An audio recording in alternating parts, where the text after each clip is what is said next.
Well, welcome back, everyone, to this shamatha program based on observing the mind. And this is the fifth of 6 sessions we've got in this program. This is sessions called Stillness in Motion. So let's have a look at what we've got for this evening's session.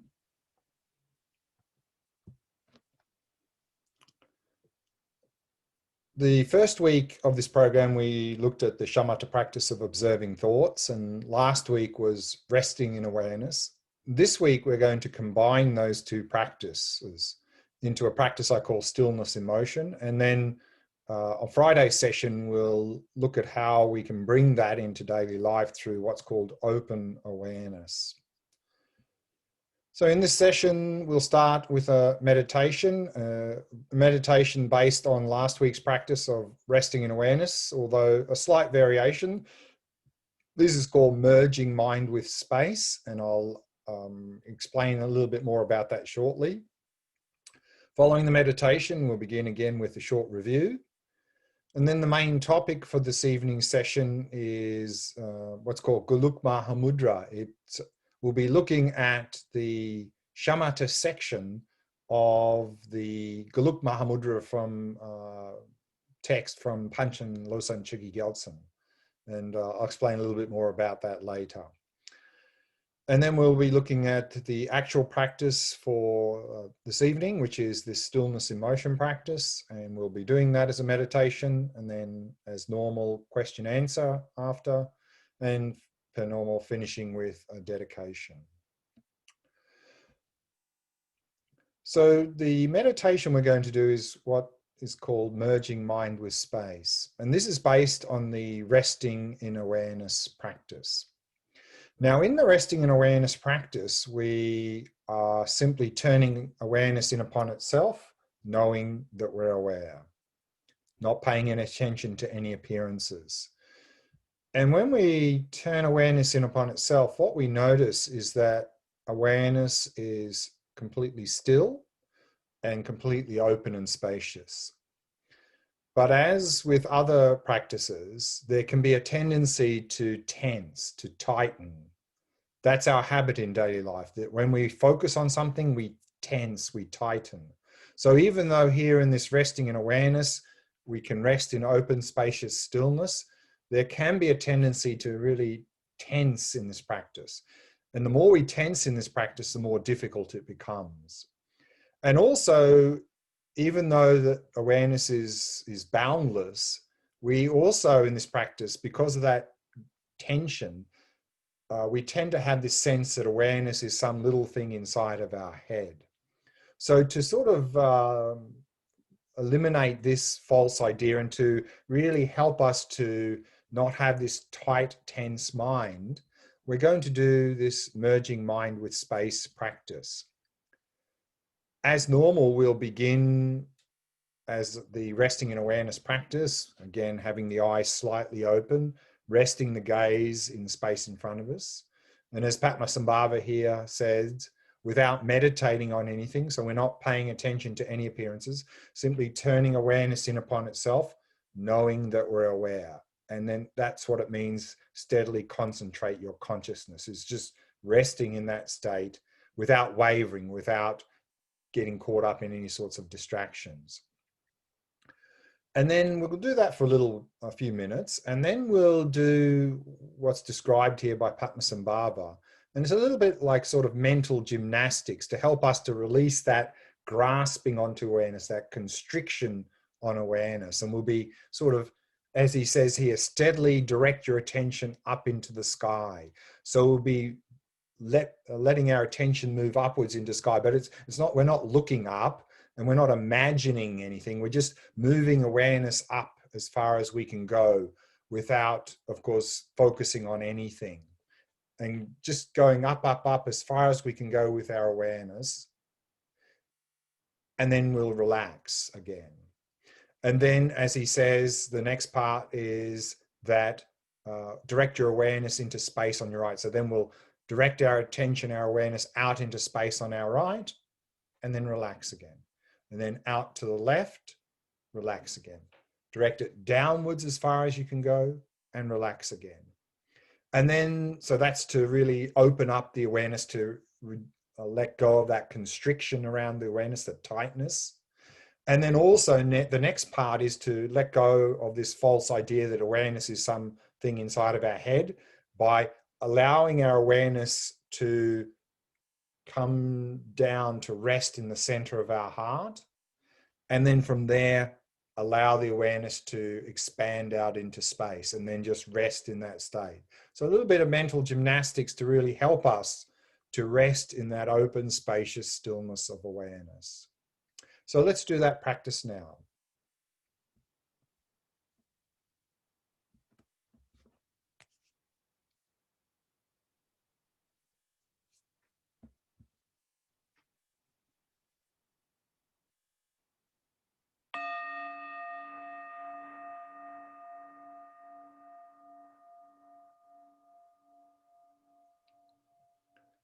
Setting the body into a state of relaxation, stillness, and vigilance.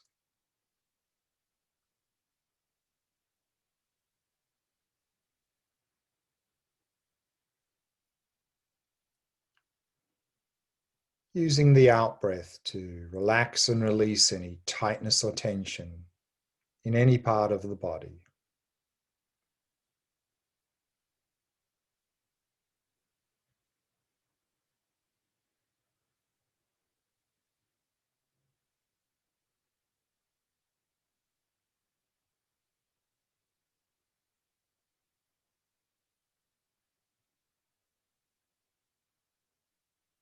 Softening and relaxing all the muscles in the face.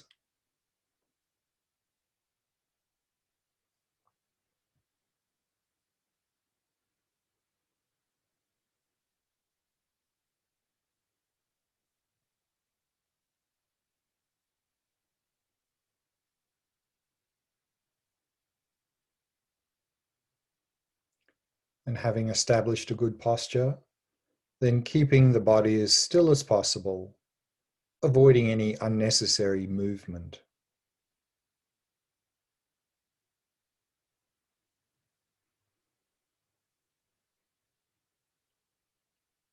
Allowing the breathing to settle into its natural rhythm. Not trying to control or regulate the breath in any way.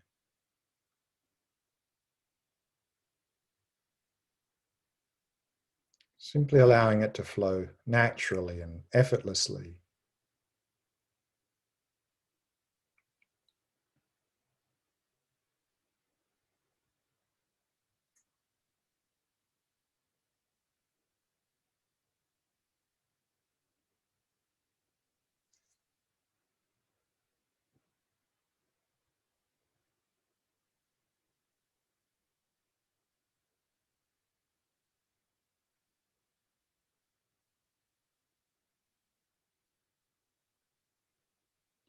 Allowing the eyes to be at least partially open.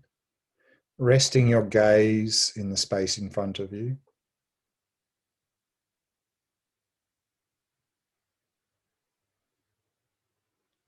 And then simply releasing all appearances. Allowing the mind to come to rest.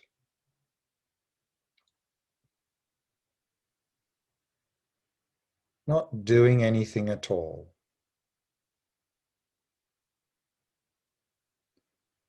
Simply being present. Knowing that you're aware.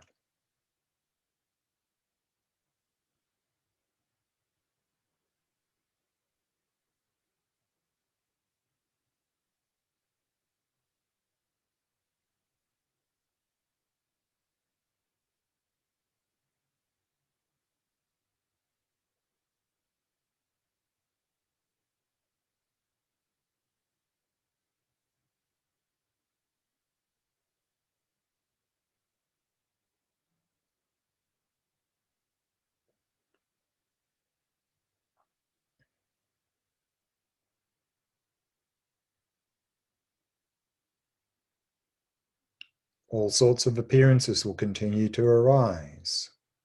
Thoughts, sounds, sensations, emotions, and so on. Now pay no attention to any appearance. We're not trying to block them. Let them be there. We're just not interested in them. The only thing we're interested in is knowing that we're aware.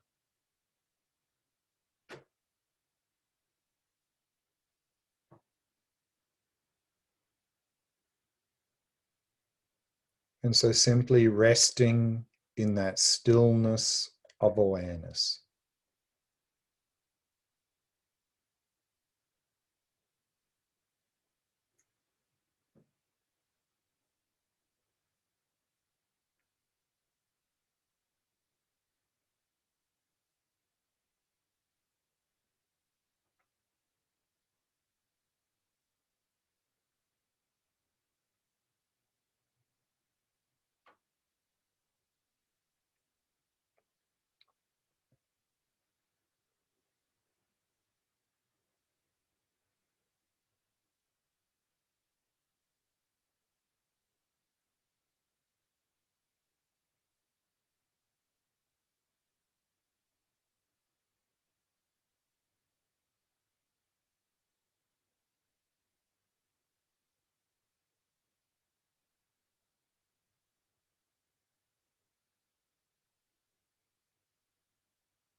And now direct your attention upwards into space, as far as you can go.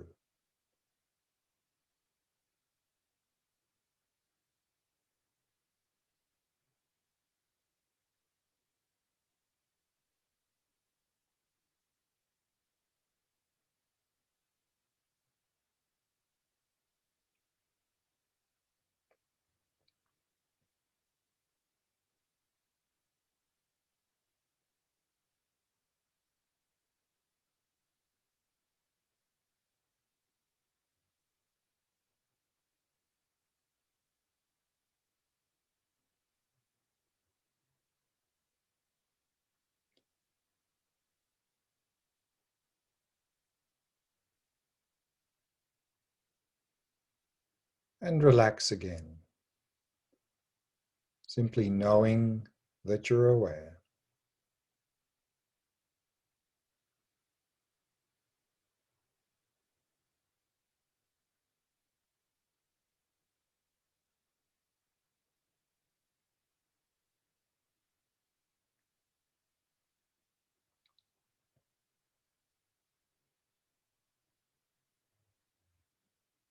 Now direct your awareness out to your right, as far as you can go,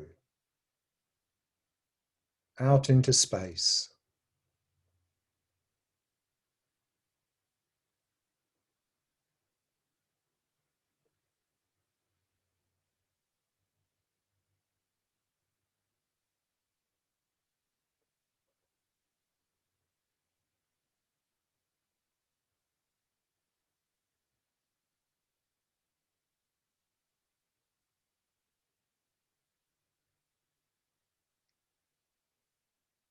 And relax again, resting in awareness.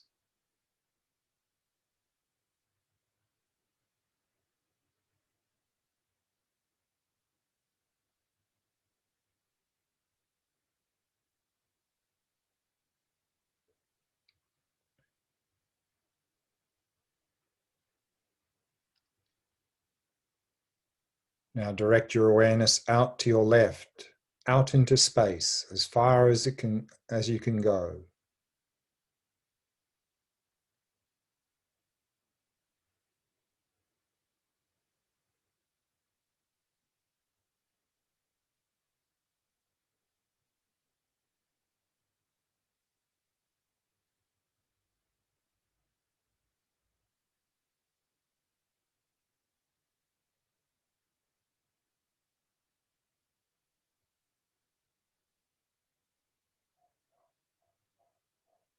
and relax again, resting in awareness.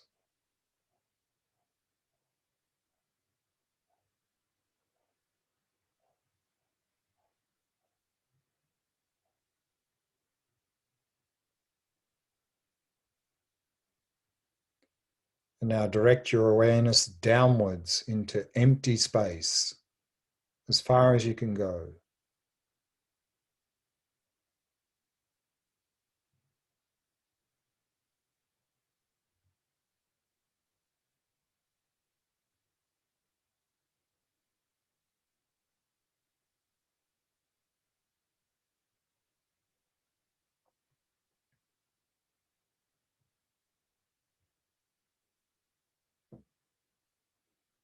And relax again.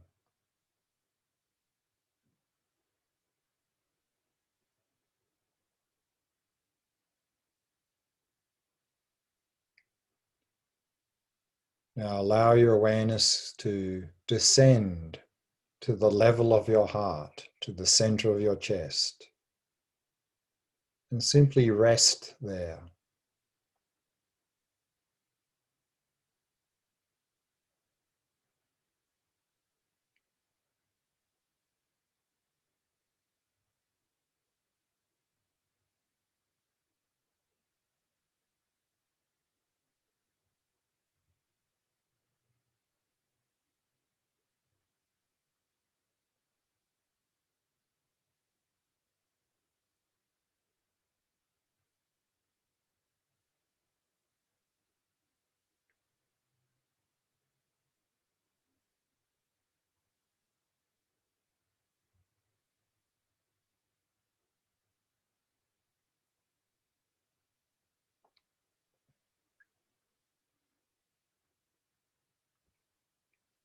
Now release your awareness out into space in all directions, releasing all appearances, merging mind with space in all directions.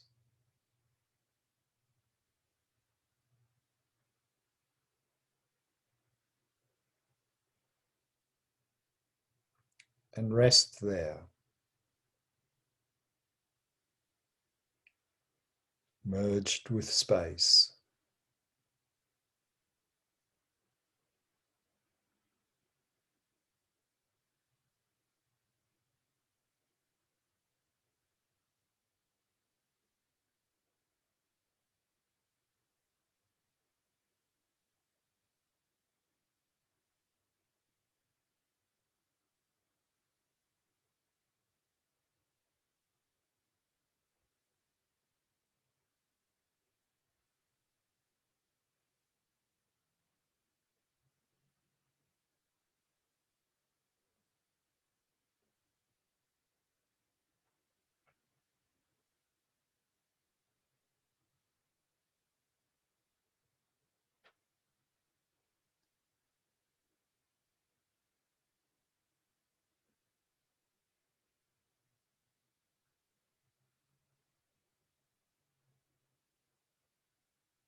Open and spacious,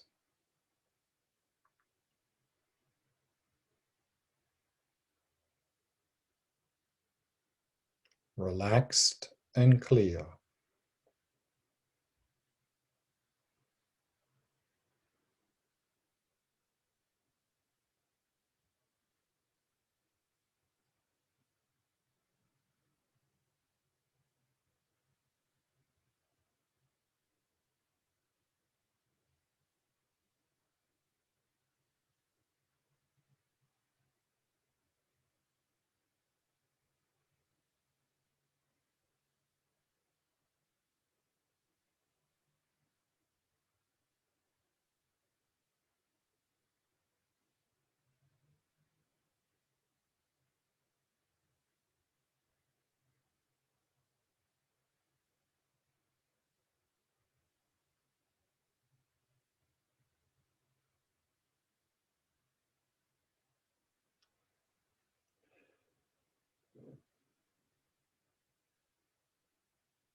And we can bring the meditation to a close.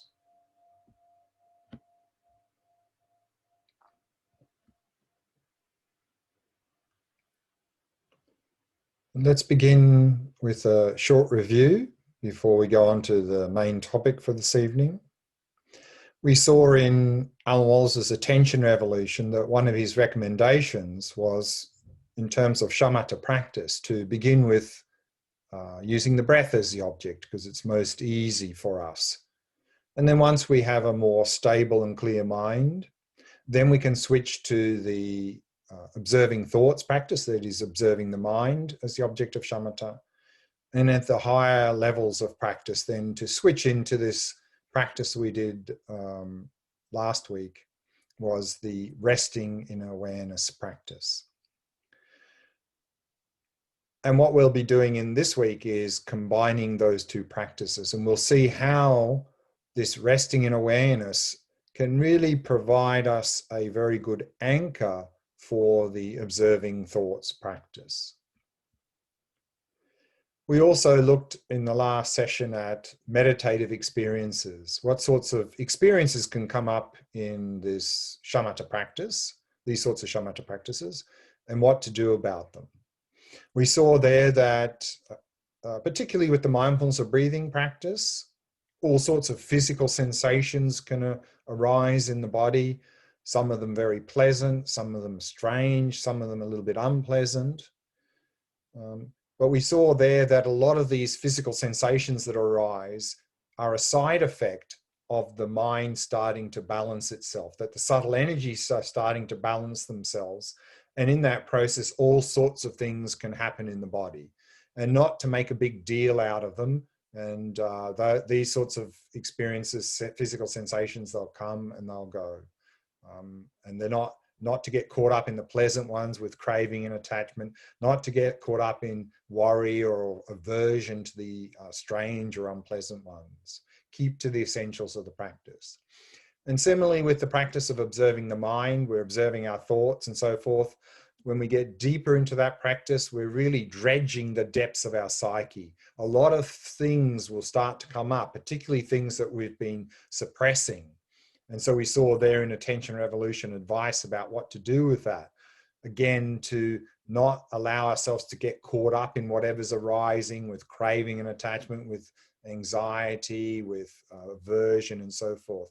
Simply allow it to arise and pass. And this is very much then begins the healing of the mind by allowing that, acknowledging these mental events without getting caught up in them.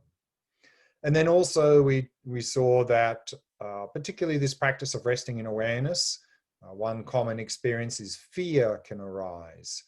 And that's, as we saw, is one of the common reasons fear can arise is that our normal sense of identity can simply drop away, particularly in this resting in awareness practice, because our normal sense of identity is usually constantly reinforced by a solid sense of body and a lot of mental activity going on in the mind. And if we have a good posture and a solid sense of body drops away and our mind goes quiet, then there's nothing reinforcing this sense of me. And so we can get into the grip of fear. But as we saw in the last session, this fear is completely irrational. There's nothing to fear in that open, spacious stillness of awareness. And similarly with depression is not to get caught up, allow yourself to get caught up in it. And then also, as we go deeper into all of these shamatha practices, we can really start to have these experiences of bliss, clarity, non-conceptuality. Again, not to get caught up in these very pleasant experiences. So whatever meditative experiences arise, physical, mental, pleasant, unpleasant, neutral, strange, but the same advice. Don't make a big deal out of them and simply observe them without hope and fear. If they're pleasant, without the hope that they'll stay there, without the fear that they'll go away. If they're strange or unpleasant, without the hope that they will go away and the fear that they will stay. And then we looked at the mind. We had a brief introduction into mind because we're observing the mind, we're resting in awareness, so it's a good idea to know what the mind is. We saw there in terms of terminology, there are also other terms such as consciousness and awareness. And when we speak generally, these three terms of mind, consciousness, and awareness can mean the same thing in a general sense. But what we saw was that in specific contexts, these terms take on very specific meanings. So we need to be a little bit careful when we use these words and when we hear these words, what's the context they're being used in. And then we saw a very simple definition of the mind, is that the mind is that which is clear and knowing, or has clarity and awareness. And this is something that becomes more and more evident when we go into shamatha practice of observing the mind. We really start to see this clarity and the knowing quality of the mind. Where does the mind come from? Causes and conditions, this continuum of consciousness. And we saw there that as similar to the classical physics, where they talk about conservation of mass energy, also here in Buddhism, we have the principle of conservation of consciousness. You can't create it, you can't destroy it, which means there's a beginningless and endless continuity of consciousness. And then we looked at the mind in terms of different perspectives, ways of looking at the mind. We saw there that we can talk about the 6 consciousnesses, because we can talk about 6 types of objects we experience. We looked at those 3 levels of mind: the coarse mind, which is the level that's active now, with all our thinking and so forth, conceptual activity. And when we practice shamatha and we achieve shamatha, we get to a subtle level of mind, and we use that in our vipassana practice. Or if we're going into tantra or vajrayana, we are trying to gain access to that very subtle level of the mind. And then we looked at the mind in terms of how it functions, and we looked there at primary mind mental factors in terms of mental afflictions and so forth and so on.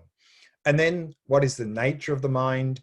We can talk there about the conventional nature of the mind, which is the fact that the mind is simply clear and knowing, or has clarity and awareness. And that's something we see and realize through shamatha practice simply by observing the mind.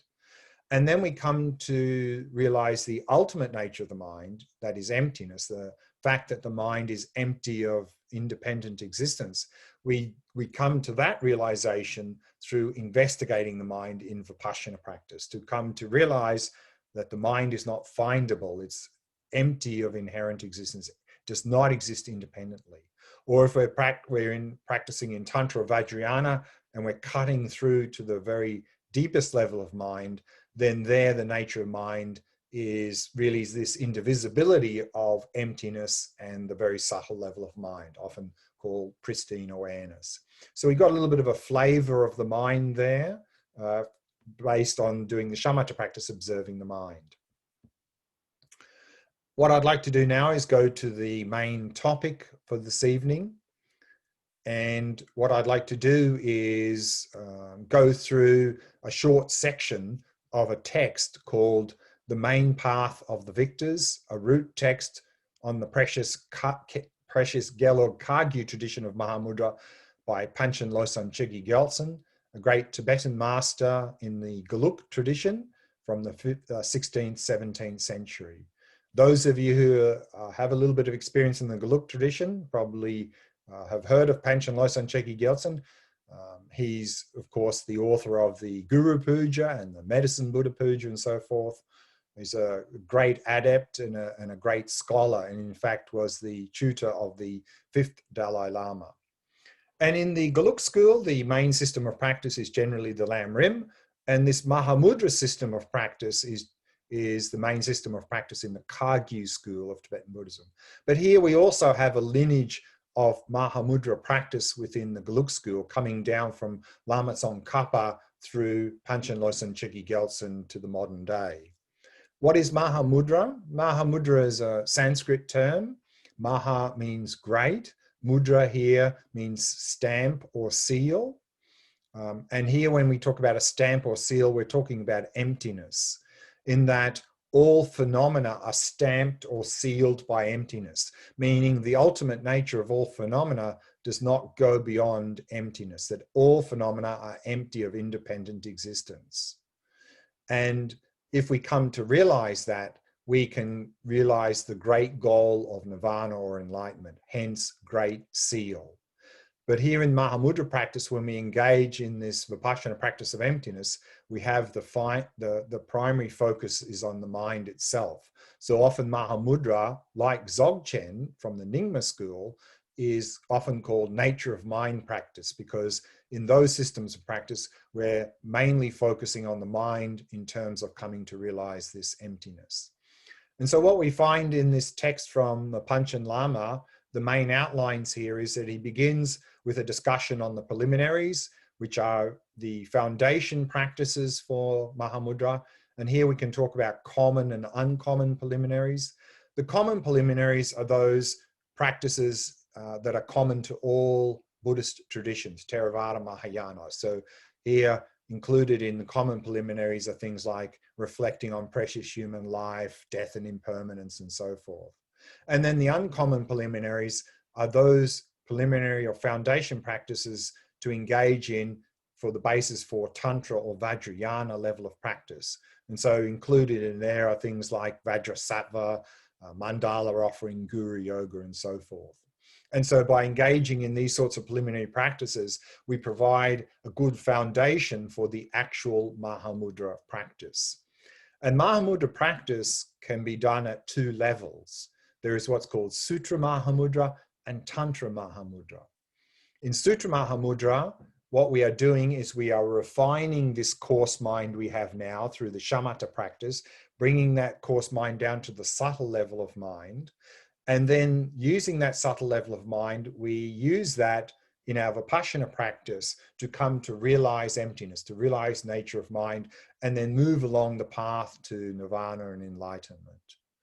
And in Tantra Mahamudra, then we are engaging in these two stages called generation stage and completion stage, where we're gaining access to the very subtle level of mind, the mind of clear light, and we're using that in terms of our Vipassana practice of emptiness to go along the spiritual path to enlightenment, to accelerate the spiritual path to enlightenment, because the deeper the level of mind we can gain access to, the more quickly we can move along the path in Vipassana practice.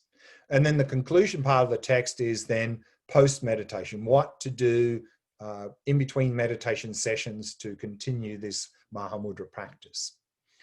And so since this program we're doing now is a shamatha practice program, we're going to look at just the shamatha part of Sutra Mahamudra in this text from Panchen Losang Chogi Gyaltsen. So let's have a look at the shamatha section. And this text he has here, this root text, is very short, very condensed. So here in terms of shamatha practice or shamatha meditation, then we have the preparation, meaning what to do at the beginning of the meditation, and then the actual shamatha practice, actual shamatha meditation. So in terms of preparation here, Panchen Lama says, on a seat comfortable for concentration. So a comfortable seat is the one that's comfortable for you. That's what it means. Assume the sevenfold bodily posture. So we looked at that in the earlier program, Mindfulness of Breathing, the 7-point posture, what to check to have a good posture. So again, the summary of that is simply to keep the back straight and allow the body to be completely relaxed. So setting up a good posture. And then it says, and clear out any impure breath with the 9-round breathing exercise. So we saw in the earlier Mindfulness of Breathing that as part of the preparation here, after setting up a good posture, what we can do, particularly if we have a lot of negativity in our mind, a lot of agitation, negative thoughts and so forth, we can engage in a breathing exercise to help bring the mind into a neutral state. That can take many forms, such as taking, I think we did 3 deep breaths. Here in Tibet, or we can count a certain number of breaths. Here in Tibetan Buddhism, they often talk about this 9-round breathing exercise, which can involve a lot of visualization of channels and so forth. And these exercises here in this preparation have the same purpose, to bring the mind into a neutral state. And that's what it means by clear out any impure breath. It really means to clear out any sort of negative states of mind, to bring the mind into a neutral state.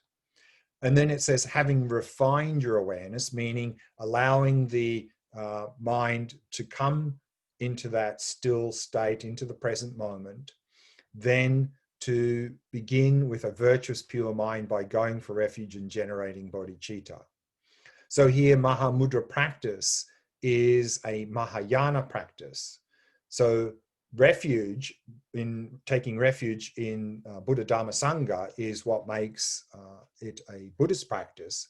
And then in addition to that, by generating bodhicitta, this aspiration for enlightenment for the benefit of others, that makes it a Mahayana practice. So therefore, by going for refuge and generating bodhicitta, then we have a basis for this practice to become a Mahayana practice. And then in addition to that, here, Panchen Lama says, cultivate the profound path of Guru Yoga, and then after making hundreds of very strong fervent requests, dissolve the Guru into yourself. So here in all the Tibetan schools, and also here in the Mahamudra system, of course, within Tibetan schools, the highest level of practice is Tantra. And so an integral part of the preparation for that is this Guru Yoga. So not only to have refuge in bodhicitta, but as part of the preparation for the actual practice moving towards Tantra, then to do this Guru Yoga. And it says here to make strong, fervent requests to the Guru to help inspire us in the practice. And then at the end of that, to dissolve the Guru into ourself. And really the purpose for that is to really uplift the mind, to make the mind not only crystal clear and focused, but to really uplift the mind, to make the mind joyful. And that puts the mind in the optimal state for the actual meditation practice. So let's have a look at the actual meditation practice here. So we're talking about shamatha meditation within the context of Mahamudra. So here, then the Panchen Lama says, within that state of fleeting appearances. So he says fleeting appearances here because due to our preparation of preparing the body, allowing the mind to come to rest in the present moment, generating, going for refuge, generating bodhicitta, and then particularly the Guru Yoga, our mind then is very focused, very clear, very uplifted. So we're not caught up in all sorts of appearances. That's what it means by fleeting appearances, that there may be some appearances there, but we're not getting dragged away by them because of our preparation. Then he says, do not modify anything with discursive thoughts such as hopes or fears. In particular, when we begin a meditation session, we tend to have often hopes and fears, particularly about what's about to happen in my meditation. I hope this happens. I hope that doesn't happen. I'm worried that might happen. So we tend to begin with a lot of expectations about hoping to get some sort of experience, or maybe some fears or worries that it's not going to go so well. So here he's saying is to just let go of all of that sort of stuff. And then he says, and without wavering means without getting caught up in any appearances, and without wavering means without wavering out of the present moment. So not jumping off into the past or into the future. Then he says, settle in meditative equipoise for a short while. Meditative equipoise here means balance. So to settle into a state free of laxity and excitation. And he says for a short while, meaning as a beginner to have short sessions. So the recommendation, particularly in shamatha, as a beginner, to have many short sessions, always emphasizing quality over quantity. We saw that in the earlier mindfulness of breathing program. Then he says, it is not that you stop your attention when fainting or falling asleep. So it's not like we start the meditation and then we just space out, we just drift off.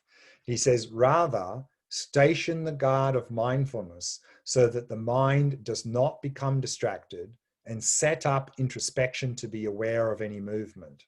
So we saw there in the earlier shamatha program where we saw the two tools. The two main tools of shamatha is mindfulness, the rope of mindfulness to hold the object, and then the hook of introspection is quality control. So we are to have mindfulness and to have introspection to notice if we're starting to get dull or distracted. So to really apply those two tools in shamatha practice. And then he says, in terms of the actual practice, he says, attentively focus mindfulness on the mind's nature of awareness and clarity, observing it nakedly. Shamatha practice, as we saw, often recommended to start with mindfulness of breathing. It's most easy and very helpful for many of us in the modern world. Here, though, in Mahamudra system of practice, when we move into Vipassana, we are investigating the mind itself. Therefore, to support that and to have some continuity there, then when we do the shamatha practice, therefore, it's very much recommended to also use the mind as the object for shamatha. And so that's what we're doing here in Mahamudra. We're focusing our mindfulness, tying our mindfulness to the mind itself. And the mind's conventional nature is awareness and clarity, is clear and knowing. So to just observe the clearing, knowing nature of the mind, i.e. just observe the mind itself. Observing it nakedly. Nakedly means directly, means not thinking about it, not conceptualizing, not imagining, but observing the mind directly, nakedly. And then he talks about the two variations of this practice of observing the mind. He says, whatever thoughts arise, simply recognize each one. That is the observing thoughts practice we did in the first week. So when thoughts arise, and again, thoughts here is not just thinking, but all conceptual activity, including emotions, memories, mental image. So it says simply recognize each one. So just observing whatever's arising, just observe it arise and pass, arise and pass. One approach. He says, or alternatively, just like the swordsman, as soon as any thought arises, cut it off completely. So the swordsman here is in the Vinaya scriptures, there's an analogy of a battle between a swordsman and an archer. An archer's firing arrows at the swordsman, trying to kill the swordsman. But the swordsman is so skillful with his sword that he's just flicking the arrows away. And so similarly here, we are to be like in the second of this, which is the resting in awareness practice, like the swordsman, to flick the thoughts away, meaning here it says cut it off completely. Cutting off thoughts completely doesn't mean try to block thoughts. It means to cut off paying attention to any thoughts. So to completely cut off moving our attention towards any thoughts. But so that's sort of the analogy of flicking the thoughts away, meaning not paying attention to any thoughts. So here we have the two variations of this shamatha practice using mind as object, either observing all the thoughts coming up in the mind or simply resting in awareness itself. And then the text goes on talking about balancing the mind. And it says here, when thoughts have been finally severed and there is stillness, then loosen and relax without losing mindfulness. And then he's quoting a great Tibetan yogini, Machik Labdron, who's the founder of the Che system of practice, the Che practice, which is widely practiced in many Tibetan traditions. And she says, focus attentively and loosely relax. It is there that the mind can be settled. So what he's saying here is that once we get into this practice and our mind starts to become quiet and still, then loosen and relax. To really loosen and relax, but not losing mindfulness. Now we tend to oscillate between two extremes. Either we're alert and tense, or we're relaxed and dull. What we're doing here is remaining alert, but not losing mindfulness, not allowing ourselves to sink into dullness. So that's what Machik Labdron is saying. Focus attentively and loosely relax. So we're balancing relaxation with stability and clarity. And then there's a quote also from Saraha here. Moreover, is said by Saraha, great Indian master from the 8th century. He says, if you relax the mind that is bound by tightness, it will undoubtedly become free. So if our mind is tight, then our mind gets agitated and gets caught up in all sorts of distractions. So he says, if you relax it, it will undoubtedly become free of all of this distractions. And in that same text later, we see that in that same text from Saraha, he uses the analogy of a camel. He says, when tied up, a camel tries to wander in all directions, meaning if we bind the camel with a tight rope to a stake, then the camel struggles to break free. But he says when we let it free, when it's freed, it's not tied up, it's not bound by that tight rope. When freed, it stays immovable and firm. It doesn't go anywhere. And so he says, I have come to understand the mind to be like a stubborn camel. That means if you constrict your mind, it gets agitated and gets caught up in distraction. If you release the mind, it stays focused on the object. So relaxed and focused. And so he says, in this way, relax without becoming distracted. And then this sort of balancing act we saw earlier when we looked at that 9-stage model, that we're sort of the analogy of the strings of a lute. And so we see this here in the Gelug Mahamudra text from the Panchanama. He says, if your focus is too tight and you think that excitation is arising, relax it a little. If your focus is too loose and you think that laxity is arising, tighten it a little. So a little bit like, again, the analogy of the strings of a lute. If they're too tight or too loose, the instrument doesn't play well. If our mind is too tight or too loose, it doesn't focus well. So we have to adjust the pitch of our mind according to these instructions here. And he says then, by finding a balance between the two, the mind is drawn away from the movement of thoughts. But he gives a warning here. He says, however, it is necessary to be cautious of laxity whenever there is a factor of stillness. That when the mind goes into stillness, the mind goes quiet, very much a danger that we sink into dullness. So therefore, to be very cautious of that laxity, to have introspection, monitoring if we're sinking into that laxity. If we are, then sharpen the focus a little bit. And then he's quoting another great 7th century master, Master Chandragoman, who says, if I rely upon exertion, excitement will arise. And if I give it up, laxity will occur. Since it is difficult to find an appropriate balance, what should I do with my agitated mind? So even the great masters have this challenge of, if I exert, I get agitated. If I relax, I go dull. So this fine tuning, this balancing is something that comes through practice.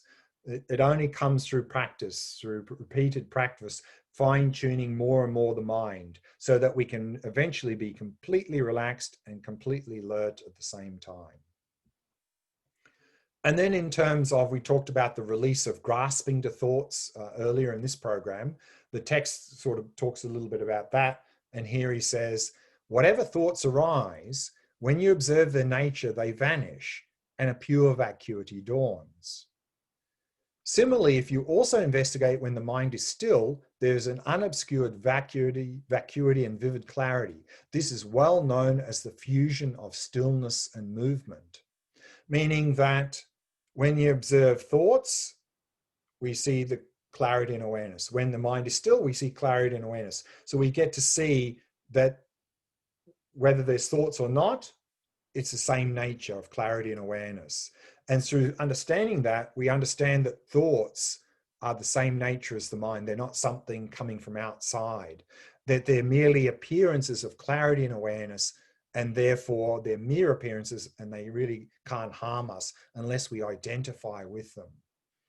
And then he goes on to say, no matter what kinds of thoughts arise, without stopping them, recognize them as movements, and by so doing, settle in the nature of those thoughts, just seeing thoughts as thoughts, allowing them to arise and pass. It is similar to the analogy of releasing a bird that has been held on a ship. In the ancient times, when they're out in the vast ocean looking for land, they usually had these birds or ravens on the boat. They'd release one, it would fly up and up and up, and they'd see if the raven flew off in a direction, they knew land was over there. But if there's no land there, the raven would fly around a little bit and then come back down to the ship. Similarly, our thoughts, releasing the thought up in the mind, we just observe it, it goes round and round a little bit, and it comes back and dissolves into the mind again. And these quote here from a Doha, one of these spiritual songs, it says, "It is similar to how a raven released from its ship circles in all directions and then settles back there again." Meaning we don't have to stuff our thoughts back in our mind. We can simply observe them as they get released in the mind. They come up in our mind. We just watch them. They have nowhere to go. They can't go anywhere as long as we watch them. And they'll just simply dissolve back into the mind without having to do anything with them. And then finally here he talks about, at the end of the shamatha section, he talks about the results of practice. If we do this practice, what results can we get from doing this shamatha practice, observing the mind, resting in awareness? And he says, through sustaining this state in that way, the nature of meditative equipoise is lucid and clear, meaning our mind becomes more and more clear and more still. And he says, not obscured by anything at all. And since it is not established in any way as a physical entity, is a pure vacuity-like space. And whatever appears dawns vividly. So the mind is simply this clarity, and we rest in that state, and then whatever appears very clear, because we're really improving the clarity of our attention. And he says, in that way, the nature of mind can indeed be directly and clearly seen. However, it cannot be grasped or indicated saying it is this.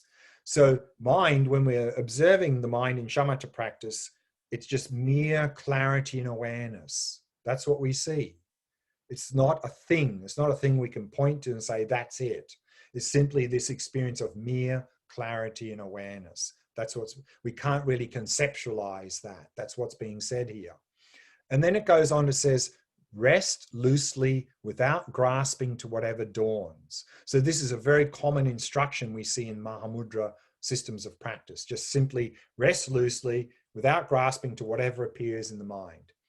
And the Panchen Lama says, the meditators of present-day Tibet, which is his time, 16th, 17th century, are mostly of a single mind in proclaiming, these are oral instructions that put Buddhahood in the palm of your mind.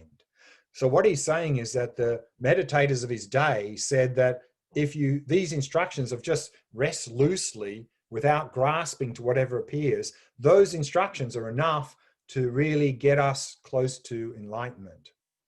But the Panchen Lama is sort of not quite in agreement. He says, nevertheless, I, Chögyam Gyaltsen, say that this approach, i.e. resting loosely, just observing without grasping to whatever arises, is a marvelously skillful method for beginners to accomplish mental stillness and is a way to point out the conventional nature of the mind. So he's saying these sorts of instructions of simply rest without grasping to whatever appears are wonderful instructions for achieving shamatha. Whether or not they'll help us to realize the nature of the mind, he's saying that's not so sure. So that's a little bit the shamatha section from that text. So that's all I wanted to cover. So we'll go to the actual practice now we're doing, which is stillness in motion, combining resting in awareness, observing thoughts. And again here, the basis of this, we'll quote from Dujung Limpa, again this great 19th century Dzogchen master, again a nature of mind practice. And he says, loosely relax and watch your thoughts from afar, clearly observing whatever arises. That which observes is called mindfulness. That which is observed is called movement. And resting in that state is called stillness. Identify them as such and meditate. So he says, loosely relax. So the basis, like all shamatha practices, is relaxation. Watch your thoughts from afar means just simply observing thoughts, emotions, memories, mental images arise and pass.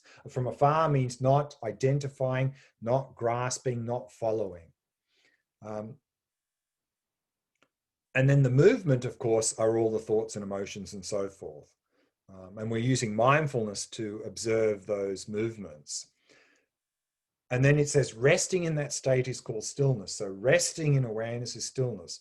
Identify them as such and meditate. So what he's saying here is that whilst resting in awareness, we observe the movements of the mind.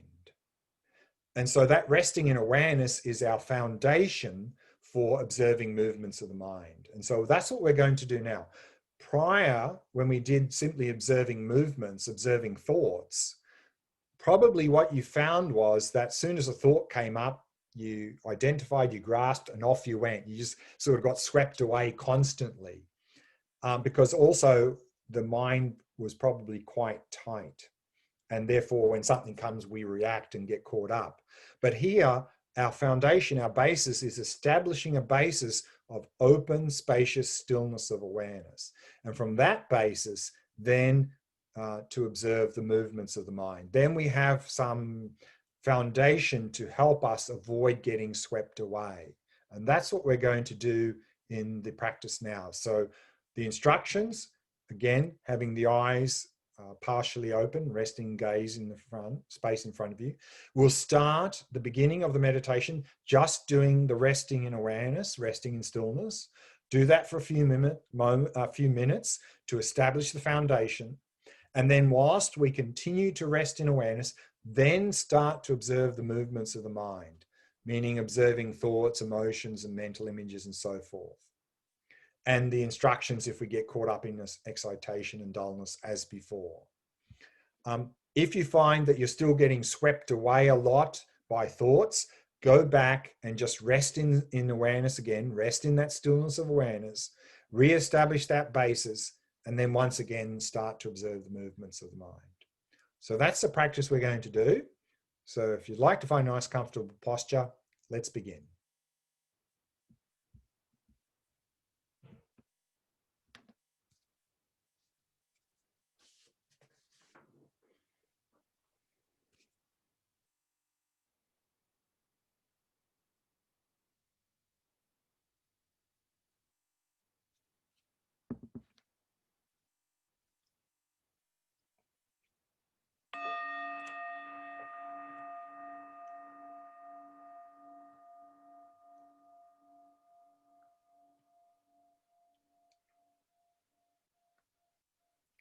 As always, we begin by setting up a good posture,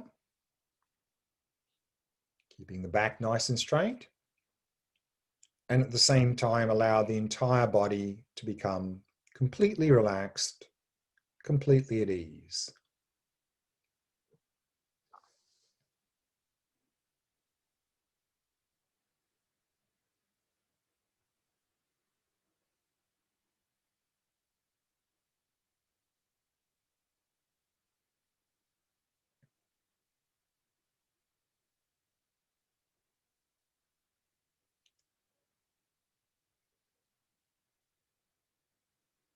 Relaxing more deeply with each out-breath.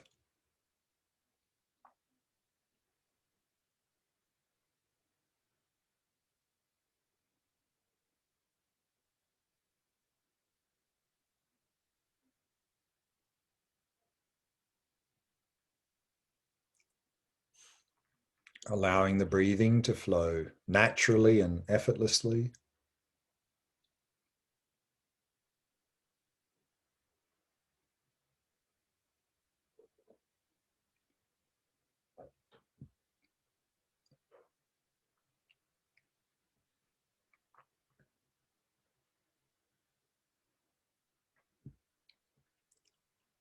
Allowing the eyes to be at least partially open, resting your gaze in the space in front of you.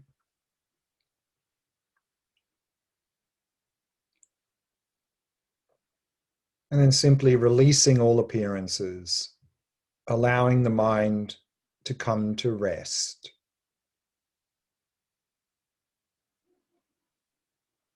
Resting in awareness itself.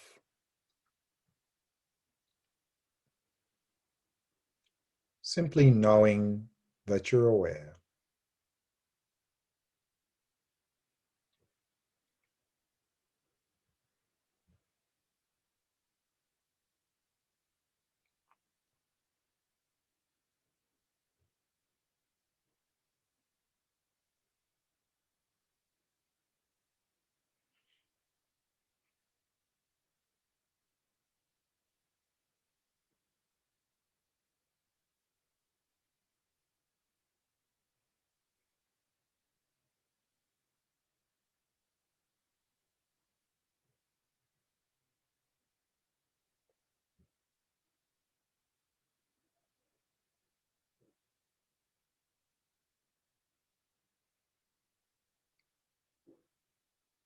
resting in that open, spacious stillness of awareness.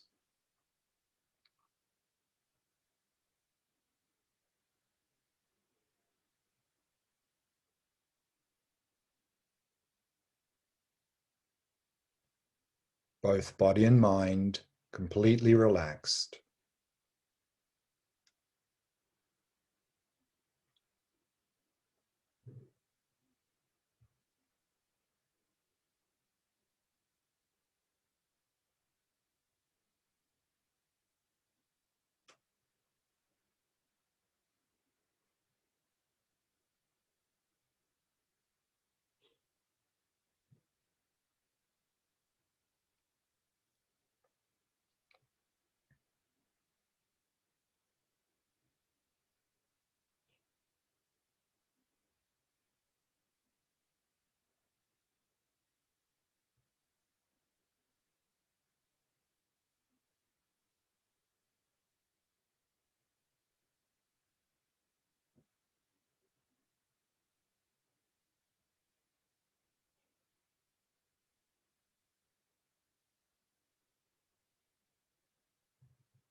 Now, whilst resting in stillness, start to observe any movements of the mind.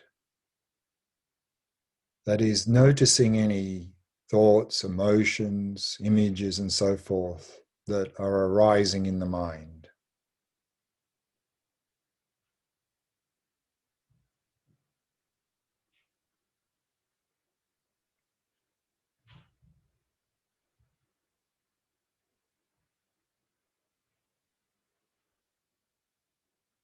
Simply allowing them to arise and pass.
If you find yourself getting caught up in any agitation, tension, or distraction, lower your gaze, release awareness into space, releasing all appearances and relaxing completely.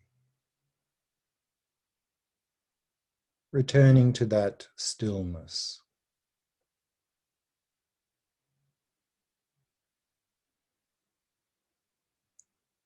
And then once again, start to observe the movements of the mind.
And if you notice that you're simply falling into dullness or drowsiness, then elevate your gaze and sharpen your focus, knowing that you're aware.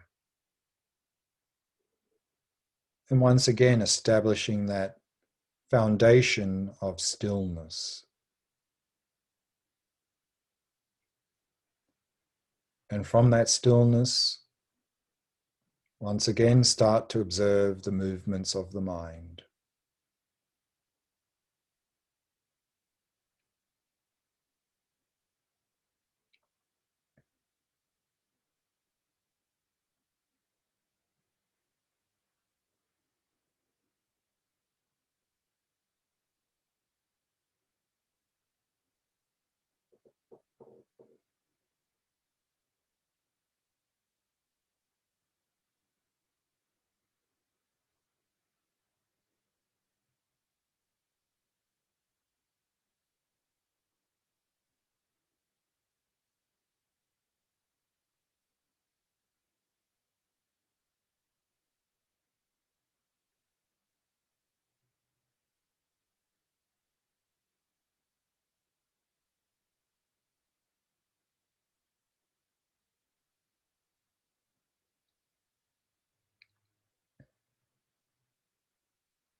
We can bring the meditation to a close. We have now some time for question answer. So, got any questions, Miffy? Yes, Glenn, I've got some questions. There aren't any in the chat yet, but I've got several for you. So, Fire away. one of them, I'm just wondering what kind of awareness is this?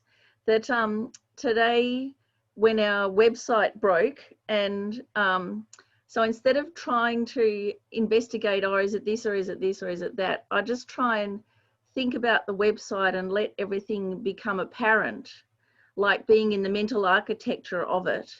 And then 3 possibilities just became clear, and I went and investigated those. So where does that kind of awareness fit in?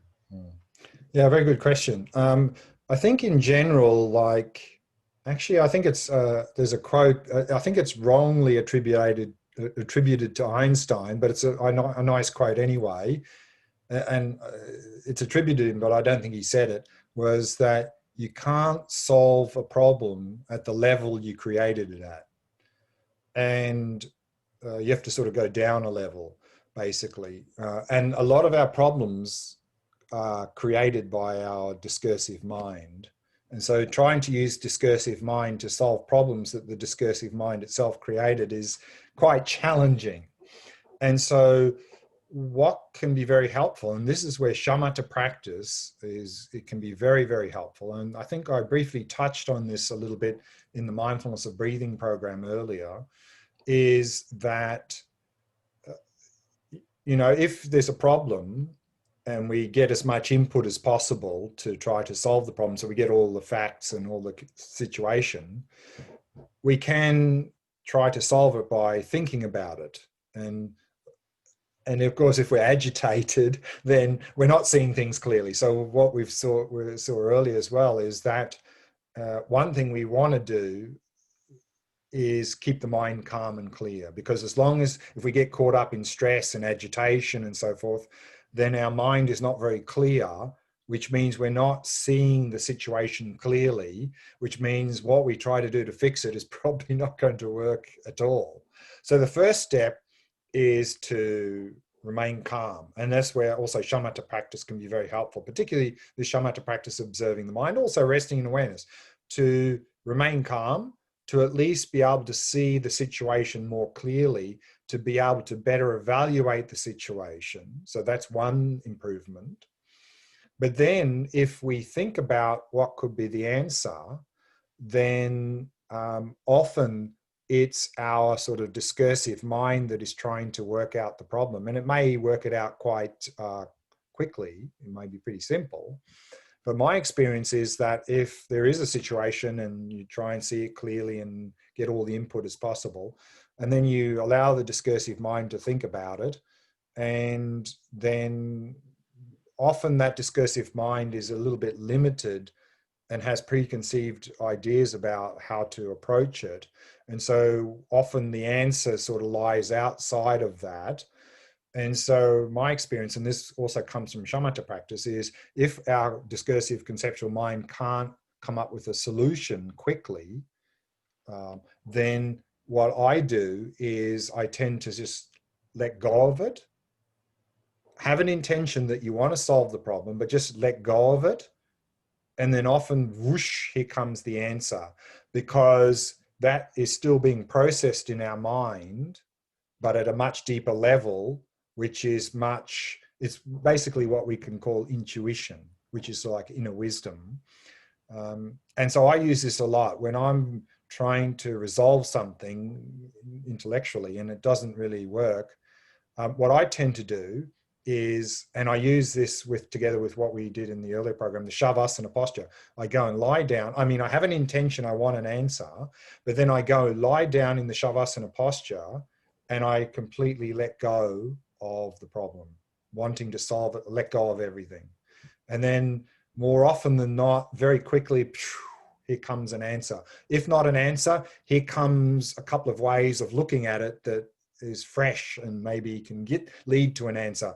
And I find that very, very helpful. And I think that's probably a little bit what you're talking about there. Yeah, so the letting go part is probably the part that I wasn't so consciously aware of, but Particularly, see, the thing is, if we want an answer, then often, you know, maybe we need to have an answer, but the wanting the answer often very quickly comes into craving, craving an answer, and that will cloud our mind, and that will torpedo our efforts to solve the problem. So if we can let go of that altogether, then there's a much better chance that we can resolve the problem. Right. Then there's a question from Richard. What was the purpose of the first meditation in directing the attention in different directions? Yeah. Okay. There was two things there. I think I mentioned earlier, but maybe I wasn't very clear. One is that the resting in awareness practice, if we rest well, what we'll notice is that the awareness is open. It's still. Awareness is always still. And it's completely open and spacious. There's no limit, no bound to it. But what we tend to do is that, like most practices, we bring a lot of tension into the practice. And the more tension we have, tightness, constriction, the more difficult to practice. So this moving the awareness up and right and left and down and then out is to release that tightness of the mind. And together with the tightness of the mind, we often have a sense that awareness is somewhere in here. And that's because we're dominated by our sensory faculties. And so particularly the visual faculty. So we have a sense that the awareness or mind is some little thing in behind here somewhere. And so by doing this up, down, and out, we can also let go of that false sense that the awareness is some little thing inside the head. So basically it was mental gymnastics to release that constriction, that tightness that is impeding the resting in awareness practice. Okay. So the idea is you do this, and at the end, then you just rest. And then hopefully, because you've done this sort of mental gymnastics, we've released a bit of tightness, tension, grasping to awareness, and we can more and better rest in that open, spacious stillness. So I think I might have, Richard says that's very helpful. When I was trying to do that meditation, I couldn't quite figure out what the awareness was supposed to be because the instructions beforehand. So I wanted to check with you. One kind of awareness, because you said to not do anything in imagination. So one is like we have the awareness of with our ears. There's also the mental awareness too, like when you're aware that somebody's watching you. And then there's that kind of, well, at least I've found that awareness of, whatever is happening is actually happening in my mind. So thinking of space is, so which awareness was I supposed to be using? Yeah, I mean, awareness here is the knowing quality of mind, just, resting in that knowingness of the mind. And of course, with that awareness, we can be aware of thoughts, we can be aware of sounds, we can be aware of all sorts of things. But in this practice, we're not paying attention to any appearances. We're not trying to be aware of anything, any appearances at all. The only thing we are aware of is the fact that we're aware. So we're turning awareness in upon itself. So is that being with that awareness of space, focusing on the space, not what's appearing in the space? Right. So the idea here is, again, it's a little bit mental gymnastics. So it's a little bit sort of short-term strategy to help us to achieve the goal of being able to rest better in awareness.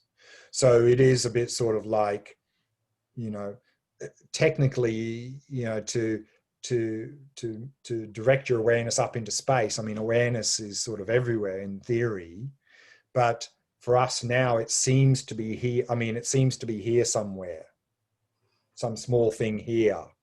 And so by imagining directing awareness up, we can sort of start to release that. So it's a little bit of again, mental gymnastics to help us to release the false sense of awareness. Yeah, because it's very difficult to get away from being behind your eyeballs. So that definitely That's why, in fact, for this practice, it would be very helpful, and I mentioned this earlier, I think, in terms of the eyes open, is for people, and that's many people, including myself, the visual sense dominates. Even though we're not really looking at anything, even in these sort of practices with eyes open, the visual sense dominates. So it seems like everything's happening just in behind the eyes because of that. And so what can be very helpful is to meditate in a completely dark room. And particularly then if we also set up the posture very well, so that we can sort of forget about the body and not have a spatial sense of me based on the body, together with having a completely dark room, then our experience might be a little bit different. So one of my friends this week said she's been going and spending time in a float tank. Yeah, sensory deprivation tank. Yeah, I think that could be something that could be worthwhile. And because it's so relaxing as well as, yeah, sensory. And so she has been able to relax more so than, you know, in meditation or anything. Absolutely. And, you know, I think that if you really want to, you know, deepen relaxation, but also have that as a basis for shamatha, any sort of practice, a sensory deprivation tank would be wonderful. So, I mean, people go into them for various reasons, and the main reason I think is just to relax. But here we can use a sensory deprivation tank, particularly with these sort of practices, having the eyes open, because it's completely dark, you know. I think that would be a wonderful, I mean, I think they're pretty expensive though, but if not, if there wasn't that expense involved, I think a sensory deprivation tank could be a wonderful thing to use as a support for going into these practices more deeply. There's a question from Alan. Is Mahamudra the same as Dzogchen? Yes and no.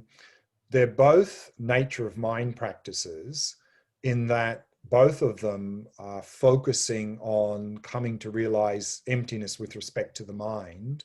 But there is some differences. Maybe one, okay. One is that generally, I think in Dzogchen, they start by establishing the view of emptiness. And then you simply sustain that view in meditation. So there's like what's called view, meditation, conduct. And so in Dzogchen, you start with the view, establish the view, and then you sustain view in meditation. Whereas in Mahamudra, you tend to start more with meditation, shamatha, vipassana, and then you come to the view through that. But in terms of the view of emptiness, they're the same. And in terms of using the mind as the object of focus for the practice, it's the same. Okay, great. Very helpful. And then with the Panchen Losang Chökyi Gyaltsen, with the motivation and refuge and bodhicitta as a preparation for Mahamudra, do we need to be a Buddhist to do Mahamudra? Well, I mean, Mahamudra is a system of practice to achieve enlightenment. So it's not just realizing emptiness of the mind. Do we need to be a Buddhist to realize emptiness of mind? No. Do we need bodhicitta for that Mahamudra, for that emptiness of the mind practice to help us to achieve enlightenment? Absolutely, because we need that sort of motivation. But we don't need to be a Buddhist to realize the nature of the mind, the empty nature of the mind. Okay, fantastic. Thank you. And one other little question from Marius, saying that whenever he got close to stillness, he had this image of a Japanese monk that was quite disturbing. So he used a metaphorical sword, and he came back and it was hilarious. So, I mean, what, you know. Yeah, I mean, again, sort of that in the beginning stages of any shamatha practice, if we have little things that can help us to get into the practice, you know, like counting the breath and labeling thoughts and imagining this, then that's okay. But all of these things at some point become a distraction, another distraction. So maybe in the initial stages of practice, these sorts of little things can be a benefit because they help us to get into the practice, but then at some point we'll need to sort of let them go and just stick to the essentials of the practice. Thank you. That's the end of tonight's questions. Great, great. So let's go back and dedicate. So I'll just share the screen again. So once again, let's dedicate this evening's session based on a Shantideva dedication prayer. May all beings everywhere, plagued by sufferings of body and mind, obtain notion of happiness and joy by virtue of my merits. May no living creature suffer, commit evil, or ever fall ill. May no one be afraid or belittled with a mind weighed down by depression. May the blind see forms and the deaf hear sounds. May those whose bodies are worn with toil be restored on finding repose. May the naked find clothing, the hungry find food. May the thirsty find water and delicious drinks. May the poor find wealth, those weak with sorrow find joy. May the forlorn find hope, constant happiness and prosperity. May there be timely rains and bountiful harvests. May all medicines be effective and wholesome prayers bear fruit. May all who are sick and ill quickly be freed from their ailments. Whatever diseases there are in the world, may they never occur again. May the frightened cease to be afraid and those bound be freed. May the powerless find power and may people think of benefiting each other. For as long as space remains, for as long as sentient beings remain, until then may I too remain to dispel the miseries of the world.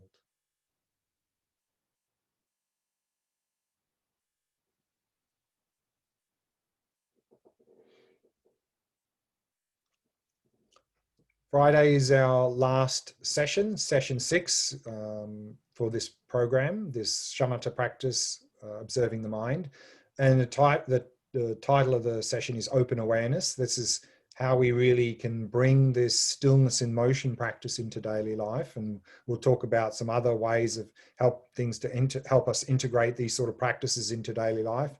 And I'd also like to tweak this stillness in motion practice a little bit more. So we've got a little bit more instructions on that in the next session. So, and then we'll summarize all the different practices that we've done in this program as well.